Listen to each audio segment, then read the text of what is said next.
What is going on, guys? Money Webby here, back again on Thursday. I got 5 games here tonight. I got it broken down for you. 6 of my favorite plays, my money 6. So before we get going, if you could slap that like button, that'd be greatly appreciated. Let's try to get upwards of like 80 likes. If we could hit that, that'd be awesome. Thank you. Yesterday had some really good pitchers with Verlander and Eduardo Rodriguez. They were actually the 2 top pitchers on the main slate, so that was really good. Hitters weren't great, not great upside.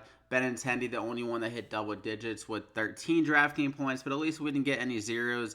McCutcheon was the most disappointing for me. Only got 1 single in a really good matchup against Vargas.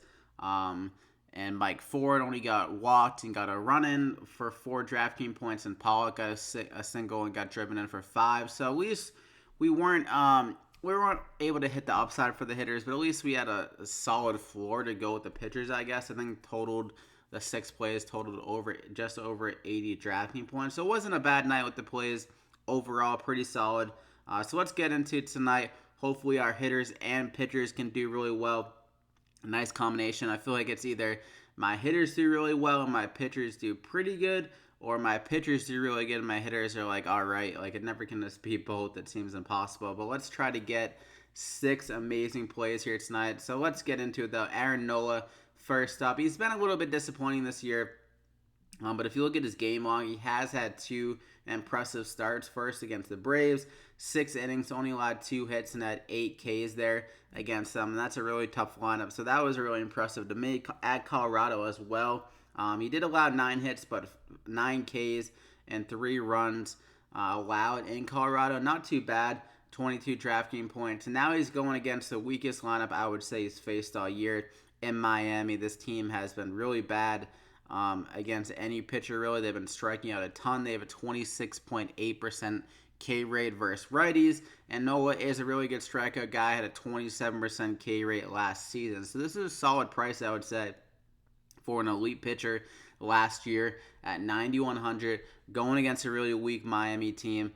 Vegas likes him a lot, really big favorites, and I think just based on the analytics, like his ERA is 6.8, but his SIERA and his xFIP are around.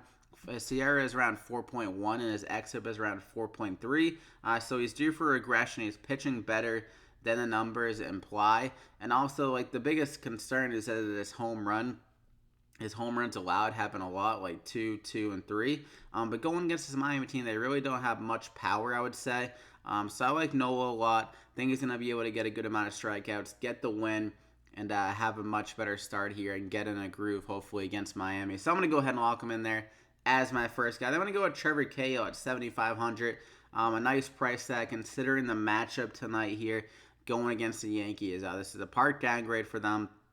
And their lineup is completely decimated with injuries.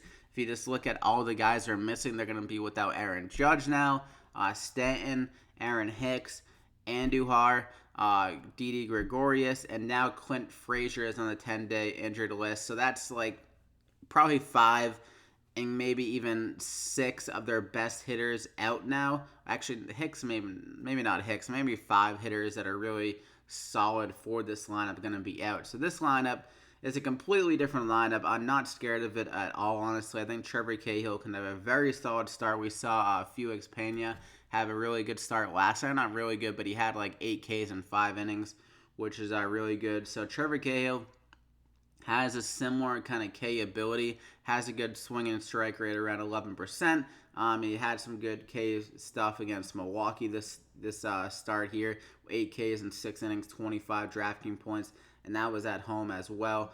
So going against the Yankees team, they're going to be pretty free swinging now. I'm not scared of them at all. Like I said, park downgrade going to LA. Vegas likes Cahill a decent amount with only 3.7 runs implied. For a guy at 7,500, that's a really good value in my opinion. So I'm going to go ahead and lock him in there as my second guy. Now for the hitters, we're going to go with Mookie Betts. We have a good amount of money to spend. So at 4,700, Mookie Betts, he's getting it going finally. Had a really slow start to the season, but if you look at recently, 16, 10, 21, and some consistent numbers in between 6, 7.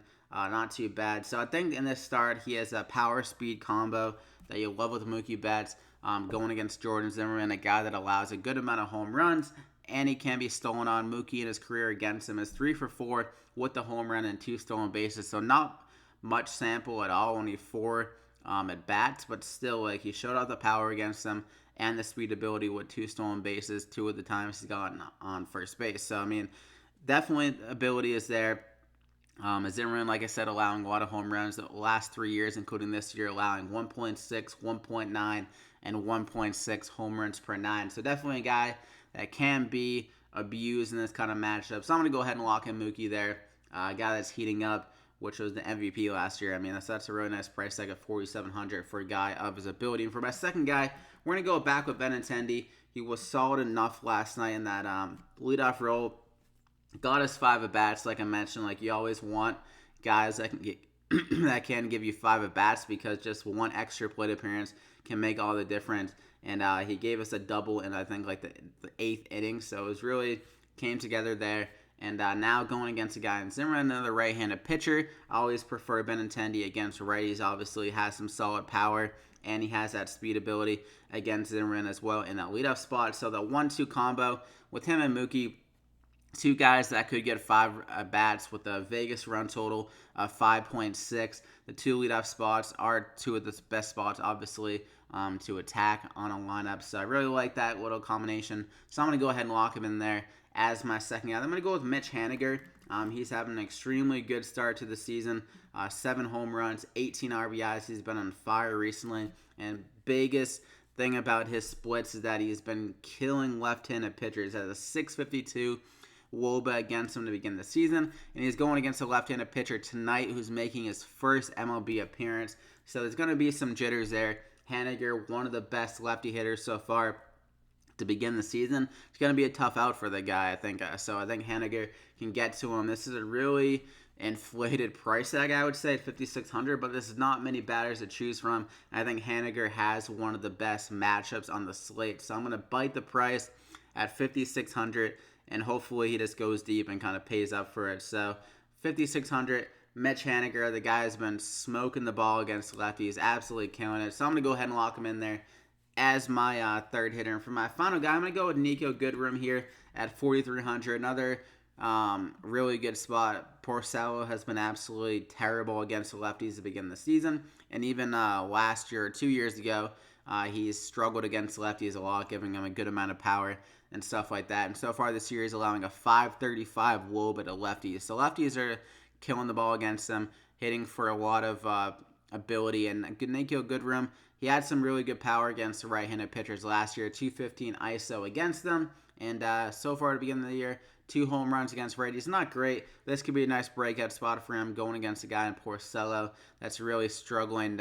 He allows a lot of hard contact, allows a lot of more fly balls for home runs, and Goodrum has an outside chance of getting a stolen base. He does have some good speed, 2 stolen bases, or 3 stolen bases actually so far to begin the season. So a 4,300 here, really good upset, I would say, going against a guy in Porcello that can really struggle. So I'm going to go ahead and lock him in there as my final guy. So you got Aaron Nola, Trevor Cahill, 2 guys I feel like that are underpriced, good values, really good strikeout ability against weaker lineups. And from my hitters, Nico Goodrum, power speed ability against Porcello. Mookie, power speed ability. One of the best hitters in baseball when he's on. Benintendi can really has good potential as well, I would say. A 4,500 leadoff spot. And Haniger just absolutely killing the ball against lefties. So really good upset against a left-handed pitcher, making his first start of his career. So good luck here tonight. Slap a like if you enjoyed the video, got anything out of value here, and make sure to subscribe to the channel so you don't miss out on any more MLB DraftKings picks. I also do NBA DraftKings picks. Won't be doing that tonight as it's only a 1-game slate, but once we get 2 or more games on the playoff slates, I'll be doing more NBA videos, and also when the NFL season comes around, I'll be doing some content for that as well. So good luck here tonight, and we'll see you back here again next time.